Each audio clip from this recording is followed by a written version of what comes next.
But first, at the top of Good Afternoon India, we're getting you exclusive pictures of the devastation that has taken place in Kedarnath. CNN IBN really being the first TV team to reach ground zero and see firsthand the extent of that destruction that's taken place. The Kedar Valley has been split into two. Evacuations, we are being told, are on their last leg. Our senior editor Anubhav Bhosle flew with an Air Force sortie to get you this exclusive report. As you can see, we're just flying away above the temple town of Kedarnath, and the pictures really speak for themselves. The devastation is really huge. You can see the entire mountain range, in a sense, being cut across. A closer look, and yes, the sorties have been able to fly relatively low for us to be able to get a sense of what the situation is on the ground. As we've been reporting, the temple structure, yes, stands tall, but all across it is all around it, I beg your pardon, is a picture of complete devastation. I think the only point that is now visible from this height really are rooftops. It's just the rooftops of any infrastructure, hotels, houses, etc. that perhaps are visible. All around it, the river seems to have cut its way through. There is debris all around.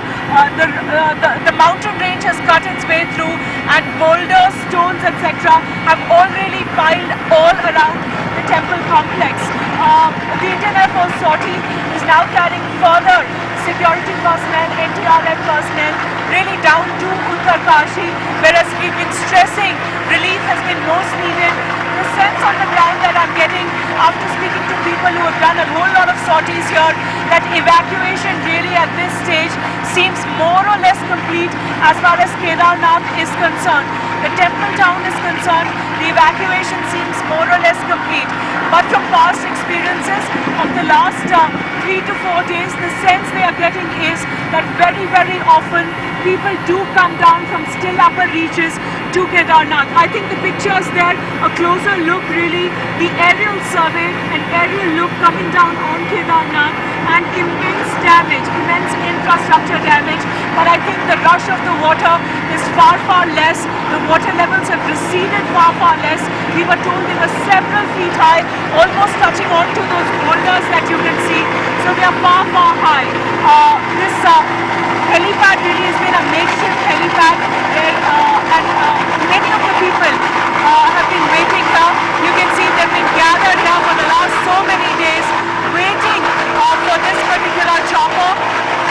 We are going to wait till land now and perhaps get you more voices. We are, of course, going to be speaking to Anubhav just in a short while, but about 350 tourists were still waiting for evacuation in Kedarnath. There are about 500 locals as well. Anubhav did speak to some of them. Here's that. We've touched down on the pilgrimage town, on the temple town of Kedarnath. As you can see, a long list of people, a long line of people just waiting to be evacuated. It's important to point out that many of these people are locals. They've been caught in the flood fury. They have really inhabited some of the areas around, but are now waiting to be evacuated, perhaps to be taken at a lower point, perhaps to the point of Guftkhashi. Important to point out that not many tourists are among these people. The tourists, some of them still stuck at the upper reaches, are going to be brought down by foot. It's going to be an almost 7-kilometer trek, a treacherous terrain by which the tourists are going to be brought down and then perhaps taken to a safer location. By the Indian Air Force's estimates, they need about 15 to 20 odd sorties really to clear up this area. But as is very, very evident, people here have sustained enough trauma. They've really been out here in the cold. All around, scattered around me, are these food packets that really have been dropped and have perhaps been the only sustenance that people here have sustained or people here have got over the last 4-5 days. I think people here are extremely anxious, so we will try and get in you some voices. The sortie is an extremely short one, and that's why perhaps we won't be able to spend in much time, but the idea is to make an on-ground assessment. From the sortie itself, we've been able to gauge extensive damage to the Kedarnath complex. The temple, I must continue to reiterate, stands tall but has sustained enough damage. आप लोग यहाँ पे कितने समय से हैं? हमें आप यहाँ पे मैडम 5वां दिन है यहाँ। 6वां दिन है सॉरी। अच्छा 5-6 दिन हो गए हैं। पूरी रात आप लोग बाहर ही रह रहे हैं। आप देख सकते हैं ये पूरे इलाके में लोग इन पत्थरों के नीचे रात गुजार रहे हैं। ये टेंट वगैरह सामने निकाल रखे हैं हम लोगों ने, क्यों उधर हम लोग जा नहीं सकते, पूरा डैमेज हो रखा है वहाँ। और भले ही सरकार की तरफ से टाइम पे खाना आ रहा है, जो या ऐसा नहीं बोले, और आर्मी की तरफ से बस इन्हीं की एक हेल्प है, बाकी लोकल्स की तरफ कुछ नहीं। लेकिन तो किस बात का, कल मुश्किल से 2-3 शटल आई तो उसमें 75 लोग मुश्किल से गए, बाकी देखो सारे लोग यहाँ पड़े हुए हैं।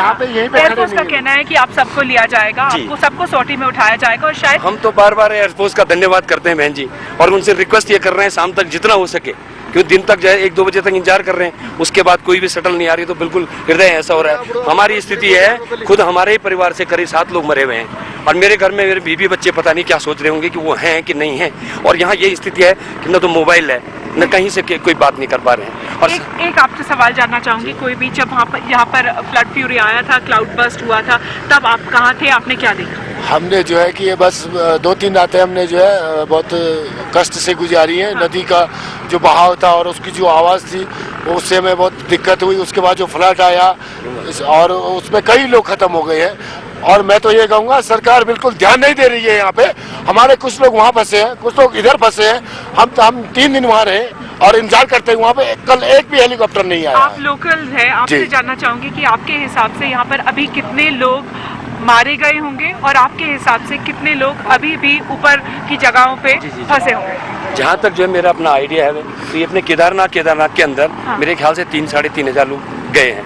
उसमें लोकल्स गए हैं, अपने नेपाली मजदूर भाई जो यहाँ काम करने आते हैं वो लोग गए हुए हैं, और यात्री जो यहाँ पे रुके हुए थे वो लोग, क्यों हमने तो खुद अपनी आंखों से बहन जी देखा है।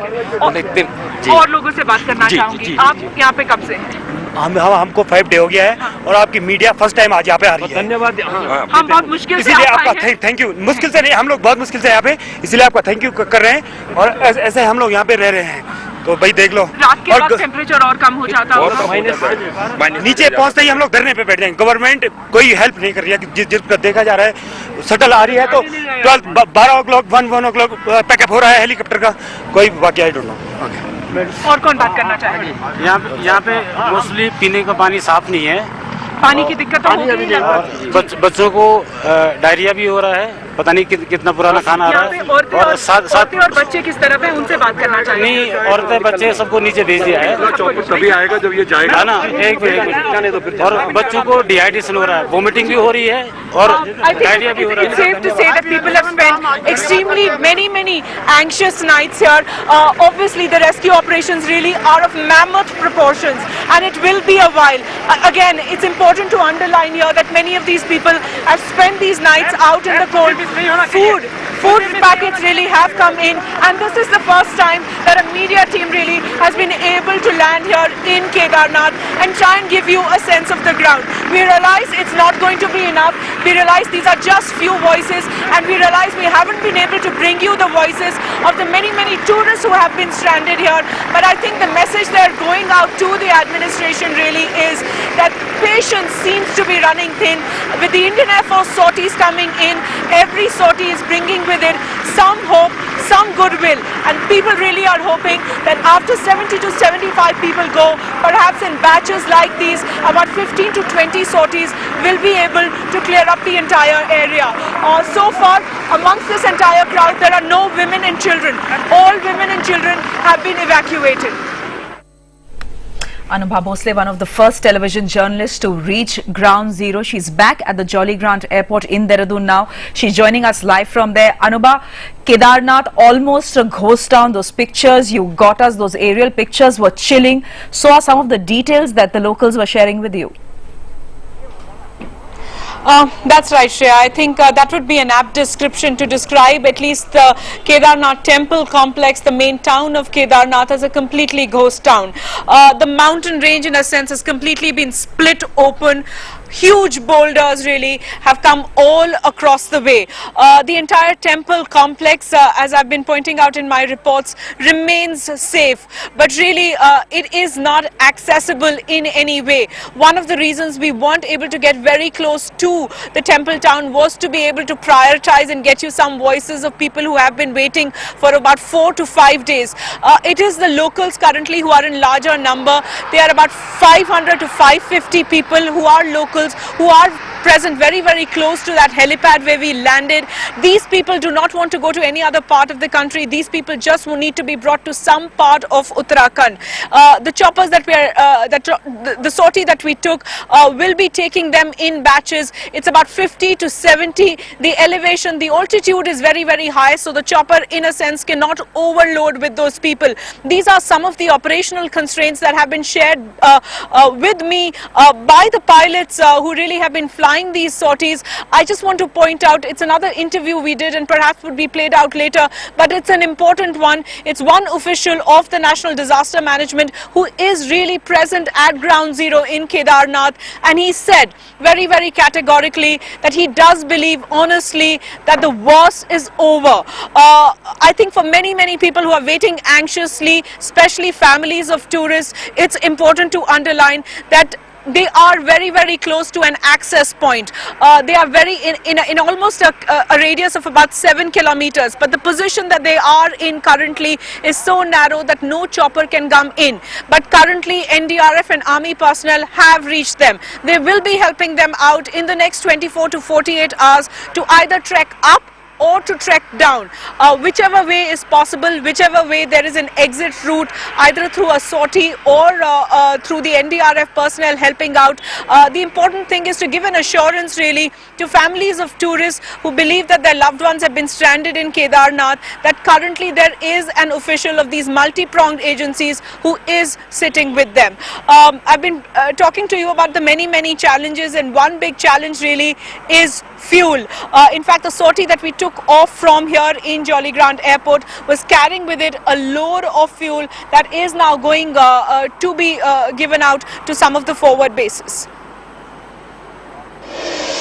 We are on board an Indian Air Force sortie that is making its way into the upper reaches, and you can see carrying extremely crucial fuel supplies. These fuel supply is really the lifeline for several aircraft that are operating on many of the forward helipads.